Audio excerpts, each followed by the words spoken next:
எளிய ஒரு தானியம் வந்து கம்பு. இந்த கம்பு வந்து பல காலம் நாம் வந்து சாப்பிட்டுட்டு வந்த உணவு.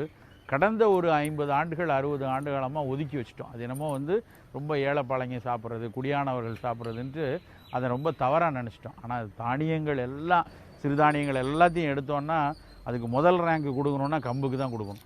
அந்த அளவுக்கு சத்து வந்து கம்பில் இருக்குது. கம்பில் பார்த்திங்கன்னா ஒரு கம்பரிசியும் எடுத்துக்கிட்டு, இந்த பக்கம் ஒரு வெள்ளை அரிசியும் எடுத்துக்கிட்டு, அரிசிச்சோரையும் கம்பரிசி சோறையும் ரெண்டையும் கம்பேர் பண்ணி பார்த்திங்கன்னா வெள்ளரிசி சோறை விட 8 மடங்கு கம்பரிசியில் இரும்பு சத்து அதிகமாக இருக்குது. இந்தியாவில் ரொம்ப ஸ்டேப்பிள் ஃபுட்டாக சாப்பிட்றது அரிசியாக இருக்குது. ஆனால் அந்த அரிசியில் இரும்பு சத்தே இல்லை.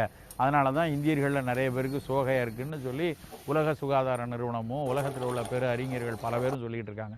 ஆனால் அவர்கள்லாம் நினைக்கிறது நம்ம வெள்ளரிசி மட்டும்தான் சாப்பிடுவோன்னு. பல காலமாக நம் மக்களில் 75-80% மக்கள் பல ஆயிரம் ஆண்டுகளாக கம்பஞ்சோறு, வரகரிசி சோறு,